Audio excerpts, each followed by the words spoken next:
But first, many Americans are keeping former President Jimmy Carter in their thoughts right now, about 5 weeks after it was announced that Carter, who is 98, had gone into hospice care.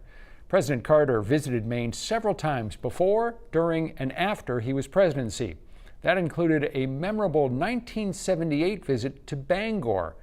207's Don Kerrigan was there and has the story of a family with long memories of the presidential visit.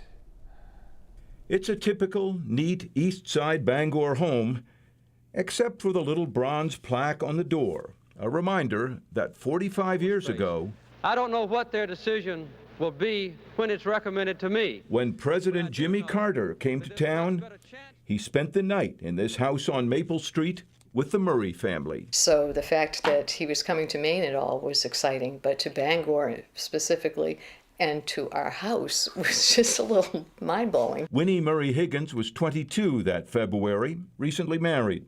Younger brother Buddy was 18, a freshman at Boston College, when the word came from the family the president was coming to visit. As I'm walking from the bus to the dorm, one of my pals yells out the window of our dorm.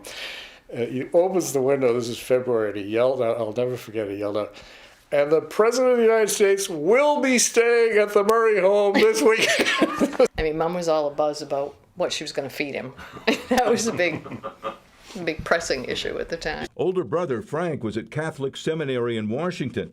Older sister Kathy was already working as a nurse in Florida, where they talked with us by Zoom 45 years later. One, I was wicked proud that they had picked Dad. Of all the good men in Maine, that Dad was picked, and I was so happy for Dad. She and Frank quickly got plane tickets home. They sort of made it clear to us, you're all welcome home to be here when he gets here, but none of you can stay overnight because there's only 4 bedrooms in the house, and there's one for them, one for the president, one for his appointment secretary stayed in the house with him. They say the house quickly became as much a headquarters as a home, with presidential staff and Secret Service. Parked in the driveway, Dawn.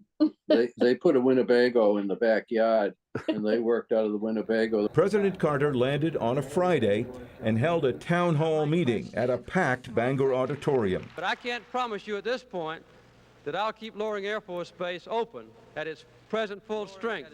And when the speech had ended, the Murrays had company. He greeted Mom very warmly and Dad, and also went across the street, shook hands with people. They recall the president carrying his own bags into the house. Then they all sat down together, with the White House press pool in the next room for a photo op. And I remember the first thing that happened after they all cleared out, he called Rosalind. What kind of guy was he? What did he seem like? Oh. He was really a sweet gentleman. He was so polite, so sweet. So you felt, when I first went in and went to shake his hand, he hugged me. And instantly made you feel very comfortable. But he was definitely very happy to come in to this humble house and sit down and have coffee and go to bed. In the morning, the neighbors were all eager for a chance to see the president, and got it. And after a big family breakfast, they all went with the president to a morning event at Husson College. Then Carter took off, and Frank, returning to Catholic Seminary in Washington, was invited to fly with him on Air Force One. Well, he knew I had been in the legislature, he knew I had run for Secretary of State, and but he was more interested in my decision to become a priest. It had been a whirlwind few days. Those memories still held in the family scrapbook. They really enjoyed it for the rest of their lives, you know, to be able to, every once in a while somebody would say, oh, weren't you the guy that the president stayed? And all of them still hold memories of Jimmy Carter himself as a president and as a person. He has, by the things that he's engaged in and been involved with since his time in office, has really shown how a former president can really exercise so much influence and so much power in such quiet ways. I think he was and is a good man, and that transcended his life before, which I don't know much about, during, and certainly after. The Murray family learned that close up and say the way Jimmy Carter has lived his life is no surprise after getting to know the man in their living room. The Murray kids say later that year their parents were invited to the White House and got a warm greeting from President Carter at his house, although they did not spend the night.